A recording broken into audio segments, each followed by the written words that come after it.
শ্রী শ্রী ঠাকুর রামকৃষ্ণ পরমহংসদেব ব্রহ্ম সম্বন্ধে বলতে গিয়ে বলছেন, ব্রহ্ম যে কি তা মুখে বলা যায় না।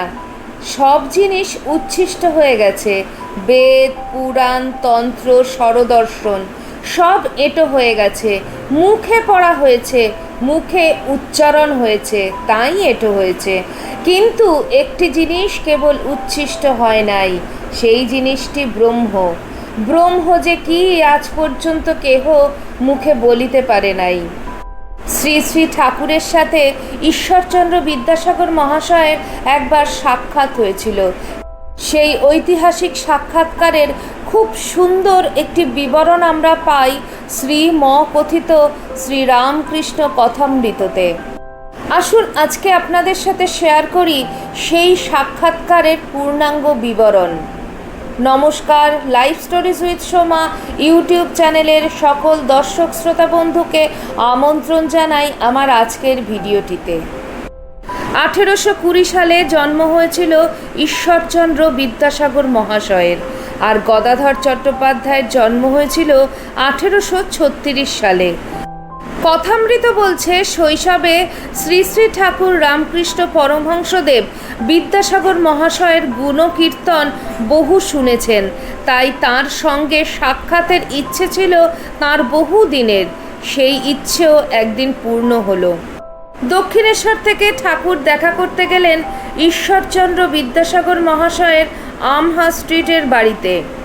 সঙ্গে কথামৃত গ্রন্থের লেখক মহেন্দ্রনাথ গুপ্ত, তাকে মাস্টার সম্বোধন করতেন তিনি। শ্রী শ্রী ঠাকুর রামকৃষ্ণের জন্মভূমি হুগলি জেলার কামারপুকুর গ্রাম, আর ঈশ্বরচন্দ্র বিদ্যাসাগর মহাশয়ের বীরসিংহ গ্রাম। কামারপুকুর থেকে বীরসিংহ খুব দূরের পথ না, সেই জন্য বোধহয় ঠাকুর বিদ্যাসাগর মহাশয়কে কাছের মানুষ বলে মনে করতেন। তবে সেই মনে হওয়া শুধুই মনে মনে। ঠাকুরের ইচ্ছে বীরসিংহ গ্রামের সিংহটির সাথে একবার অন্তত দেখা করার, তো সে সুযোগও এলো যখন ঠাকুরের পরম ভক্ত শ্রীম ওরফে মহেন্দ্রনাথ গুপ্ত বিদ্যাসাগরের স্কুলে মাস্টারি করা শুরু করলেন। ঠাকুরই একদিন মাস্টারকে বললেন, আমাকে বিদ্যাসাগরের কাছে নিয়ে যাবে? আহা, দক্ষিণেশ্বর কালীবাড়িতে থাকতে থাকতে বিদ্যে আর দয়ার কত কথা শুনেছি। তিনি বিদ্যারও সাগর, আবার দয়ারও সাগর। মহেন্দ্রগুপ্ত বিদ্যাসাগরকে বললেন, দক্ষিণেশ্বরে শ্রীরামকৃষ্ণ আপনার সঙ্গে দেখা করতে চান। ভারী ইচ্ছা তার আপনার সাথে আলাপ করার। ঈশ্বরচন্দ্র মহাশয় হেসে বললেন, তুমি তো জানো মাস্টার, আমি নাস্তিক মানুষ। ঈশ্বর সত্যি আছেন কি না সেই বিষয়ে আমার গভীর সন্দেহ। সত্যি বলতে কি, ভগবানের ব্যাপারে আমার কোনো আগ্রহই নেই। সুতরাং সাধু সন্ন্যাসীদের কাছ থেকেও আমি দূরে থাকি। মাস্টারমশাই বিদ্যাসাগরের কথা শুনে নীরব রইলেন। ঈশ্বরচন্দ্র বুঝলেন তিনি মহেন্দ্রকে আঘাত করেছেন। জিজ্ঞেস করলেন, বলো তো মাস্টার, তিনি কীরকম পরমহংস? তিনি কি গেরুয়া পরা সন্ন্যাসী? মাস্টারমশাই এবার ঈশ্বরচন্দ্রর চোখে চোখ রেখে কিঞ্চিত দৃঢ় কণ্ঠে বললেন, আজ্ঞে না। লাল পেরে কাপড় পরেন, জামা পরেন, বার্নিশ করা চটি জুতো পরেন। রানী রাসমণির কালীবাড়িতে একটি ঘরের ভেতরে বাস করেন। সেই ঘরে তক্তপোষ পাতা আছে, বিছানা মশারিও আছে। সেই বিছানায় তিনি শয়ন করেন। তিনি যে সন্ন্যাসী তার কোনো বাহ্যিক চিহ্ন নেই। তবে ঈশ্বর বই আর কিছু জানেন না তিনি। অহর্নিশি ঈশ্বর চিন্তাই করেন। বিদ্যাসাগর মহাশয় মহেন্দ্রনাথের কথায় হেসে ফেললেন, বললেন, বেশ বেশ, তাকে নিয়ে এসো একদিন। মহেন্দ্রনাথ ঠাকুরকে বললেন, বিদ্যাসাগর মহাশয় আপনার সাথে দেখা করতে চান। ঠাকুর নিজের মধ্যে ডুব দিলেন। চোখে মুখে ফুটে উঠল দৈব উদ্ভাস। ঠাকুর মধুর কণ্ঠে বললেন, এই শনিবার, সেদিন শ্রাবণের কৃষ্ণা ষষ্ঠী, সাগর দর্শনের লগ্ন, বিকেল 4টে। তখন বিদ্যাসাগর মহাশয়ের বয়স ঠিক 62 বছর। শ্রী শ্রী ঠাকুর তার থেকে 16 বছরের ছোট। ঠাকুরের বয়স তখন 46 বছর। বিদ্যাসাগরের প্রতি তার ভাব, শ্রদ্ধা আর ভালোবাসায় ভরা। সেদিন ঠাকুর তৈরি হচ্ছেন সাগর দর্শনে যাওয়ার জন্য। কথামৃতে উল্লেখ আছে, ঠাকুর ছেলে মানুষের মতন জামার বোতামে হাত দিয়ে মাস্টারমশাইকে জিজ্ঞেস করলেন, জামার বোতাম খোলা রয়েছে, এতে কিছু দোষ হবে না? গায়ে একটি লং ক্লথের জামা, পরনে লাল পেরে কাপড়, তাহার আঁচলটি কাঁধে ফেলা, পায়ে বার্নিশ করা চটি জুতো। মাস্টারমশাই বললেন, আপনি ওর জন্য ভাববেন না, আপনার কিছুতে দোষ হবে না, আপনার বোতাম দেবার দরকার নেই। বিকাল ঠিক 4টে, ঠিকা গাড়ি এসে দাঁড়ালো। ঠাকুর ভাবে তন্ময় হয়ে আছেন। মাস্টারমশাই বললেন, এবার নামতে হবে, আমরা এসে গেছি। ঠাকুর ধীরে ধীরে গাড়ি থেকে নামলেন। মাস্টারমশাই পথ দেখিয়ে বাড়ির মধ্যে নিয়ে যাচ্ছেন। উঠোনে ফুল গাছ। ঠাকুর মুগ্ধ হয়ে বাড়িটি দেখছেন। কি সুন্দর বাড়ি, শান্তির নীড়। সমস্ত বাড়িটি যেন ধ্যানের মন্দির মনে হলো ঠাকুরের। তিনি শুনেছেন ঈশ্বরচন্দ্র নাকি ভগবানে টগবানে বিশ্বাস করেন না।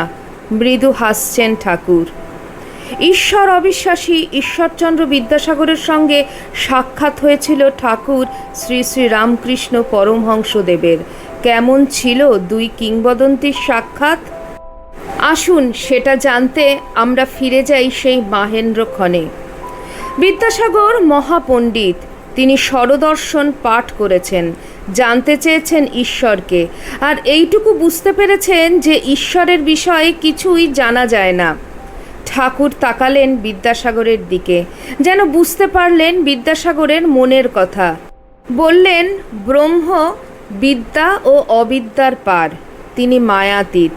মহাপণ্ডিত বিদ্যাসাগর শুনছেন মুগ্ধ বিস্ময়ে। বলে চলেছেন ঠাকুর, এই জগতে বিদ্যা মায়া অবিদ্যা মায়া দুই আছে।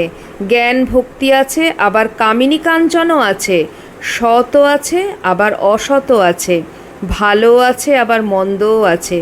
কিন্তু ব্রহ্ম নির্লিপ্ত। ভালো মন্দ জীবের পক্ষে, সৎ অসৎ জীবের পক্ষে। ব্রহ্মের ওতে কিছু হয় না। বিদ্যাসাগর বললেন, একটু ব্যাখ্যা করে আরও সহজ করে বুঝিয়ে দিন।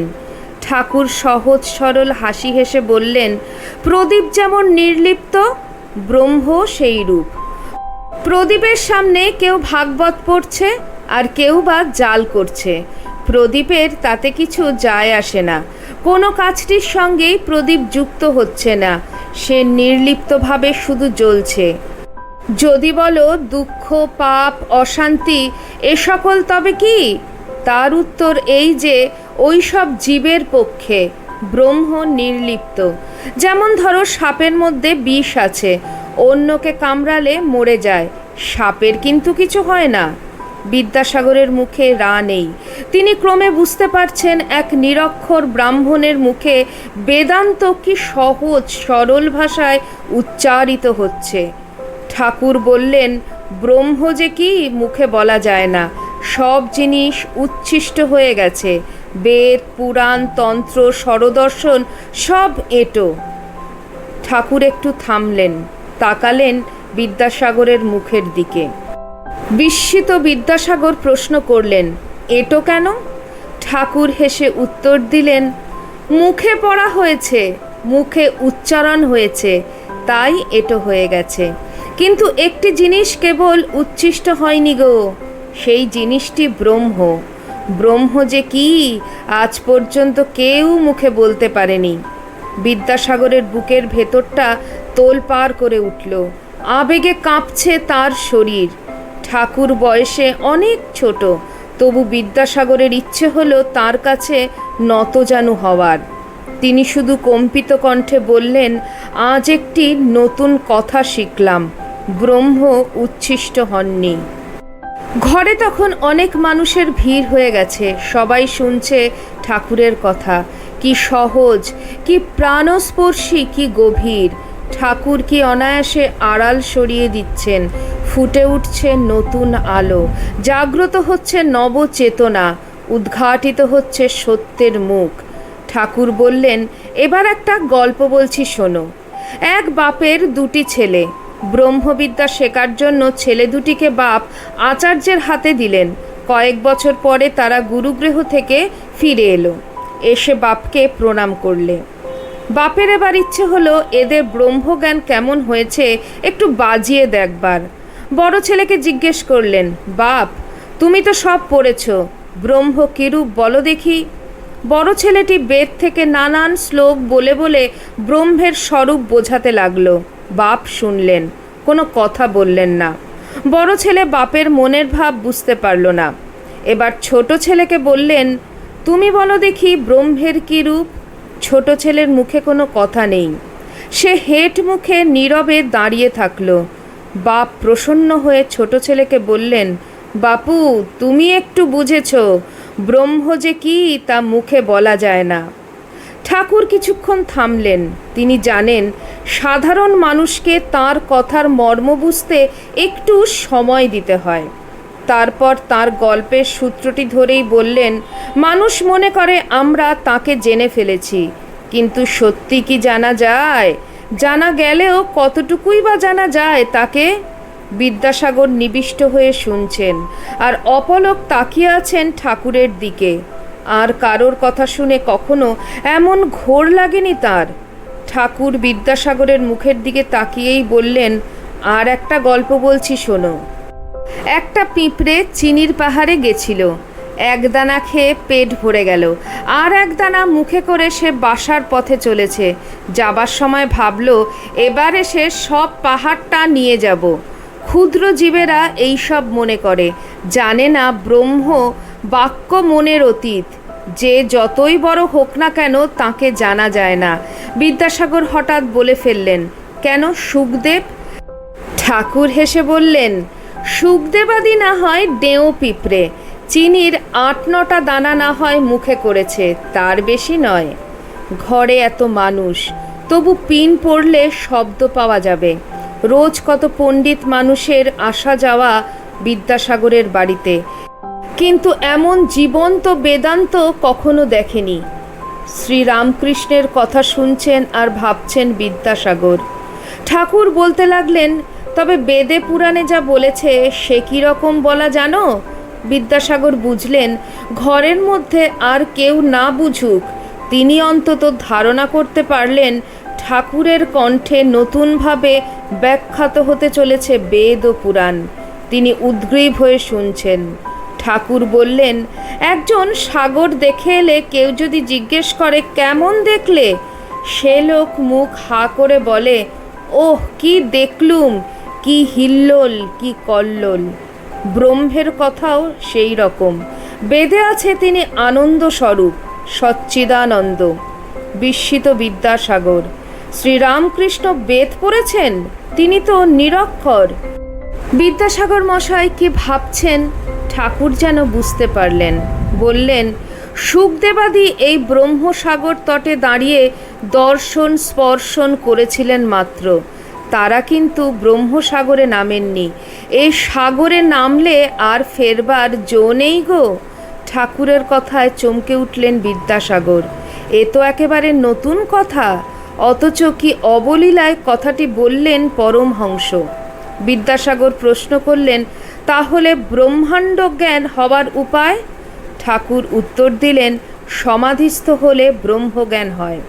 সেই অবস্থায় বিচার একেবারে বন্ধ হয়ে যায়, মানুষ চুপ হয়ে যায়। ব্রহ্ম কি বস্তু মুখে বলার শক্তি থাকে না। ঠাকুর এবার আরেকটি গল্প বললেন। নুনের পুতুল সমুদ্র মাপতে গেছিল, কত গভীর জল সেই খবরটা সে দিতে চেয়েছিল, কিন্তু খবর দেওয়া আর হলো না। যেই নামলো জলে অমনি গলে গেল। কে আর খবর দেবে?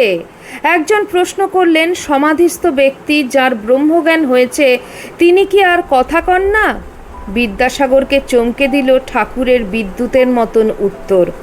শঙ্করাচার্য লোকশিক্ষার জন্য বিদ্যার আমি রেখেছিলেন। বিদ্যাসাগর এই কথার গভীর অর্থটুকু বুঝতে পারলেন। আপাত অশিক্ষিত একটি মানুষের জ্ঞানের ব্যাপ্তি ও গভীরতা দেখে তিনি স্তম্ভিত। ঠাকুর এবার আরও সহজ করে তার বক্তব্যের সারাৎসার তুলে ধরলেন। ব্রহ্মদর্শন হলে মানুষ চুপ হয়ে যায়, যতক্ষণ দর্শন না হয় ততক্ষণই বিচার। তেমনি সমাহিত পুরুষ লোকশিক্ষা দেওয়ার জন্য আবার নেমে আসে, আবার কথা কন। বিদ্যাসাগরের চোখে একই সঙ্গে ফুটে ওঠে মুগ্ধতা আর শ্রদ্ধা। তার মন বলে ওঠে, শ্রীরামকৃষ্ণ পরমহংস সেই পুরুষ তো তুমি নিজেই। সমাধিস্থ হয়েও লোকশিক্ষার জন্য নেমে এসেছ, কথা বলছ। ঠাকুর এবার ব্রহ্মজ্ঞানীর স্বরূপ অন্যভাবে ফুটিয়ে তোলেন। তিনি বলছেন, যতক্ষণ মৌমাছি ফুলে না বসে ততক্ষণ ভন ভন করে। ফুলে বসে মধু পান করতে আরম্ভ করলে চুপ হয়ে যায়। মধু পান করে মাতাল হবার পর আবার কখনো কখনো গুনগুন করে। পুকুরে কলসিতে জল ভরার সময় ভক ভক শব্দ হয়, পূর্ণ হয়ে গেলে আর শব্দ নেই। তবে আরেকটি কলসিতে যদি ঢালাঢালি হয় তাহলে আবার শব্দ হয়। একজন হঠাৎ বললেন, ঋষিদের কি ব্রহ্মজ্ঞান হয়েছিল? ঠাকুর উত্তর দিলেন, হ্যাঁ হয়েছিল। বিষয় বুদ্ধির লেশমাত্র থাকলে এই ব্রহ্মজ্ঞান হয় না। ঋষিরা দেখা, শোনা, ছোঁয়া এসবের বিষয় থেকে মনকে আলাদা রাখত, সমস্ত দিন ধ্যান করে কাটাতো, তবে ব্রহ্মকে বোধ করত।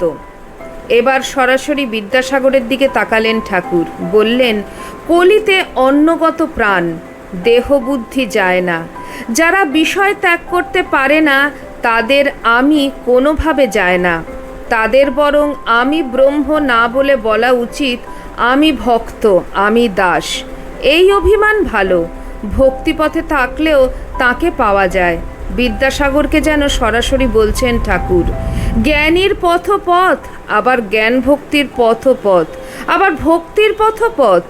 জ্ঞানযোগ সত্য, ভক্তির পথ সত্য। সব পথ দিয়েই তাঁর কাছে যাওয়া যায়, কিন্তু যতক্ষণ তিনি আমি রেখেছেন আমাদের মধ্যে ততক্ষণ ভক্তিপথই সোজা। ঠাকুর এবার যেন শুধু বিদ্যাসাগরকেই দেখছেন। তিনি এই মহাপণ্ডিতকে বললেন, বিজ্ঞানী কি বলে? বিজ্ঞানী বলে, যিনি ব্রহ্ম তিনিই ভগবান। অর্থ বুঝিয়ে দিচ্ছি। ব্রহ্ম নির্গুণ, তিনি গুণাতীত। ভগবান সরৈশ্বর্যপূর্ণ। এই জীব জগৎ, মন, বুদ্ধি, বৈরাগ্য, জ্ঞান এইসব তাঁর ঐশ্বর্য। দেখো না, এই জগৎ কি চমৎকার!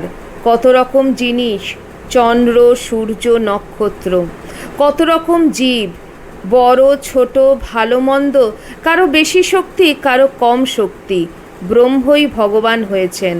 যিনি নিরাকার তিনি সাকার, যিনি নির্গুণ তিনি সরৈশ্বর্যপূর্ণ। বিদ্যাসাগর হঠাৎ প্রশ্ন করলেন, তিনি কি কাউকে বেশি শক্তি, কাউকে কম শক্তি দিয়েছেন? উত্তর দিলেন পরমহংসদেব, তিনি বিভুরূপে সর্বভূতে আছেন। বিভু মানেই তো পরমেশ্বর, আবার বিভু মানে সর্বব্যাপী। পিঁপড়ের মধ্যেও তিনি আছেন, আবার বিরাট পাহাড়ও তাঁরই প্রকাশ। সর্বত্র তিনি, কিন্তু শক্তির তারতম্য তো আছেই। ঠাকুর এবার বিদ্যাসাগর মহাশয়কেই বললেন, এই যেমন তুমি, তোমাকেই বা সবাই মানে কেন? তোমার কি শিং বেরিয়েছে দুটো? তোমাকে মানে তার কারণ তোমার দয়া, তোমার বিদ্যে আছে অন্যের চেয়ে অনেক বেশি। তুমি এ কথা মানো কি না? বিদ্যাসাগর লজ্জা পেলেন। তিনি মৃদু মৃদু হাসছেন। ঠাকুর এবার বিদ্যাসাগর মহাশয়কে যে কথা বললেন, একঘর লোকের সামনে বিদ্যাসাগর মহাশয়কে এ কথা বলার সাহস কারো হতো না। ঠাকুর বললেন, শুধু পাণ্ডিত্যে কিছু হয় না, মনে রেখো, তাকে জানবার জন্যই বই পড়া। তাকে জানাই একমাত্র জানা, তাকে জানাই সব জানা, আর সব অবিদ্যা। এবার প্রশ্ন করলেন বিদ্যাসাগরকে, জিজ্ঞেস করলেন, গীতার অর্থ কি? কি বলবেন বিদ্যাসাগর? গীতার অর্থ এক কথায় কি বলা যায়? চুপ করে থাকলেন বিদ্যাসাগর। বললেন, শ্রীরামকৃষ্ণ। গীতার অর্থ 10 বার গীতা বলতে যা হয় তাই। 10 বার গীতা বলতে গেলে ত্যাগই হয়ে যায়। গীতার শিক্ষা হলো, হে জীব, সব ত্যাগ করে ভগবানকে লাভ করার চেষ্টা করো। সাধুই হও আর সংসারী হও, মন থেকে সব আসক্তি ত্যাগ করতে হবে। এবার বিদ্যাসাগরের দিকে তাকালেন ঠাকুর। ঘরে যেন আর কেউ নেই। বললেন, অনেক পড়লেই কিছু হয় না গো, অন্তরের কথাটি বুঝতে হবে। শুধু পাণ্ডিত্য নয়, ভক্তি চাই, তাকে ভালোবাসতে হবে। তোমাকে একটা গল্প বলছি, গল্পটা বুঝতে পারলে সব হবে। চৈতন্যদেব তখন দক্ষিণে তীর্থভ্রমণ করছিলেন। দেখলেন একজন গীতা পড়ছে, আরেকজন একটু দূরে বসে শুনছে আর কাঁদছে, কেঁদে চোখ ভেসে যাচ্ছে। চৈতন্যদেব জিজ্ঞেস করলেন, তুমি এসব বুঝতে পারছো? সে বললে, ঠাকুর, আমি এসব শ্লোক কিছুই বুঝতে পারছি না। চৈতন্যদেব জিজ্ঞেস করলেন, তবে কাঁদছো কেন? ভক্তটি তখন বললে, আমি দেখেছি অর্জুনের রথ, আর তার সামনে শ্রীকৃষ্ণ, আর অর্জুন কথা করছেন, তাই দেখে আমি কাঁদছি। বিদ্যাসাগরের বুকের শিরায় টান ধরল, তার চোখ ভরে এলো জলে, মন ভরে গেল গভীর কৃতজ্ঞতায়। নতুন চেতনায় উত্তীর্ণ হলেন তিনি। বিদ্যাসাগরকে বলতে লাগলেন, ঠাকুর। মনে মনে বিদ্যাসাগর নতজানু, করজোর শুনছেন তিনি, নিষ্কম্প শিখার মতন। ঠাকুর বলতে লাগলেন, তাকে কি শুকনো পাণ্ডিত্য দিয়ে বিচার করে জানা যায় গো? তার দাস হয়ে, তার শরণাগত হয়ে তাকে ডাকো। মনে রেখো, আমি ও আমার এই দুটি অজ্ঞান। আমার বাড়ি, আমার টাকা, আমার বিদ্যা, আমার এই সব ঐশ্বর্য, এই যে ভাব, এটি অজ্ঞান থেকে হয়। আর যদি ভাবো, হে ঈশ্বর, তুমিই কর্তা, এসব জিনিস তোমার, টাকা কড়ি, আমার বিদ্যা, আমার ঐশ্বর্য, আমার পরিবার, সব কিছুই তোমার, আমার বলতে কিছুই নেই, এই ভাব জ্ঞান থেকে হয়। বিদ্যাসাগর, তোমার কোন ভাব গো? হঠাৎ জানতে চাইলেন ঠাকুর। বিদ্যাসাগর কিছুটা অপ্রস্তুত, খুব মৃদু স্বরে বললেন, আপনাকে সে কথা একলা একদিন বলবো। ঠাকুর বিদ্যাসাগরকে এবার তার অন্তর কথা, তার নিজস্ব ভাবটি বলার জন্য গান ধরলেন। কে জানে কালী কেমন, স্বরদর্শনে না পায় দর্শন। গান শেষ করে শুধু একটি কথা বললেন ঠাকুর, স্বরদর্শনে না পায় দর্শন, পাণ্ডিত্যে তাকে পাওয়া যায় না গো। এরপর ঠাকুর কিছুক্ষণ সমাধিস্থ। চেতনায় ফিরে এসে জিজ্ঞেস করলেন, কটা বাজে গো? বিদ্যাসাগর বললেন, রাত 9টা। এবার যে উঠতে হবে, ফিরতে হবে সেই দক্ষিণেশ্বরে।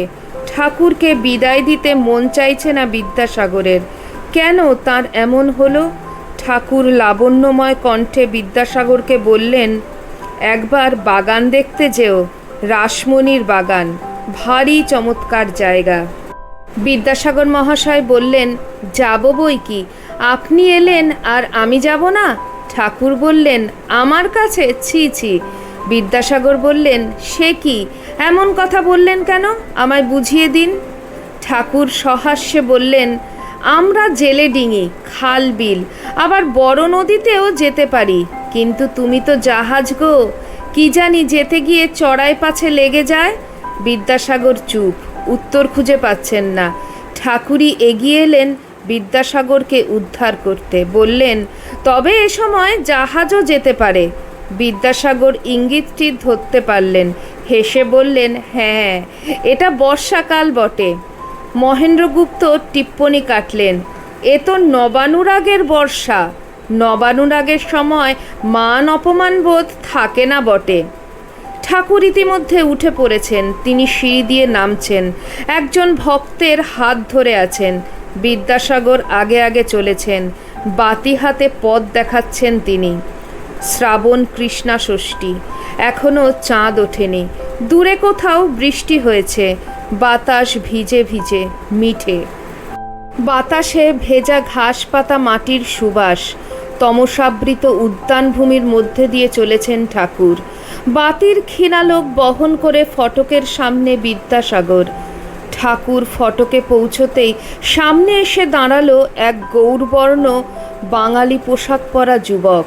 যুবক শ্রীরামকৃষ্ণের পায়ে মাথা ছুঁয়ে প্রণাম করল। ঠাকুর বললেন, বলরাম, তুমি এখানে এত রাতে? বলরাম বললেন, আমি অনেকক্ষণ এসেছি, এখানেই দাঁড়িয়েছিলাম। ঠাকুর বললেন, ভেতরে যাওনি কেন? বলরামবাবু বললেন, আজ্ঞে, সকলে আপনার কথাবার্তা শুনছেন, সেখানে গিয়ে বিরক্ত করিনি। ঠাকুর এবার তার ভাড়া করা ঘোড়ার গাড়িতে উঠে পড়লেন। বিদ্যাসাগর প্রায় চুপি চুপি মহেন্দ্র মাস্টারকে জিজ্ঞেস করলেন, ভাড়া কি দেব? মহেন্দ্র মাস্টার বললেন, আজ্ঞে না, ও হয়ে গেছে। বিদ্যাসাগর ঘোড়ার গাড়ির দরজায় এগিয়ে গেলেন। তাঁর হাতে বাতিটি ধরা। বাতির ক্ষীণালোকে ঠাকুরের মুখটি দেখলেন। তাঁর সমস্ত অন্তর লুটিয়ে পড়ল ঠাকুরের শ্রীচরণে এক দীর্ঘায়িত প্রণামে। ঠাকুরের গাড়ি ধীরে ধীরে মিলিয়ে গেল বিদ্যাসাগরের দৃষ্টি থেকে। তিনি একা ঠাকুরের প্রস্থানের পথের দিকে তাকিয়ে কিছুক্ষণ দাঁড়িয়ে থাকলেন। তার মনে হলো ভগবান এসেছিলেন, এক ঝলক দেখা দিয়ে চলে গেলেন। তাঁরই আশীর্বাদ হয়ে যেন স্বর্গ থেকে নেমে এলো ঝিরঝিরে বৃষ্টি। বৃষ্টির জলে নিভে গেল বিদ্যাসাগরের হাতের বাতিটি। অন্ধকারে একা বিদ্যাসাগর। রামকৃষ্ণ ধারায় কতদিন পরে এমনভাবে প্রাণ জুড়াচ্ছে তাঁর। এতক্ষণ আপনারা শুনছিলেন শ্রী শ্রী ঠাকুর রামকৃষ্ণ পরমহংসদেব এবং ঈশ্বরচন্দ্র বিদ্যাসাগর মহাশয়ের সাক্ষাৎকারের সেই মহেন্দ্রক্ষণের কথা। ভিডিওটি আপনাদের কেমন লাগলো অবশ্যই কমেন্ট সেকশনে কমেন্ট করে জানাবেন। চ্যানেলের নতুন বন্ধুদের কাছে একান্ত অনুরোধ, চ্যানেলটি সাবস্ক্রাইব করে আমার পাশে থাকবেন আর পাশে থাকা বেল আইকনটি অবশ্যই ক্লিক করে দেবেন, যাতে আমার পরবর্তী ভিডিওতে আপনার সঙ্গে আমার আবার দেখা হয়। তাহলে আজকে এই পর্যন্তই। সবাই ভালো থাকবেন, সুস্থ থাকবেন। আবার খুব শিগগিরই দেখা হচ্ছে আপনাদের সঙ্গে কোনো একটি নতুন ভিডিওতে। জয় ঠাকুর, জয় মা, জয় স্বামীজি।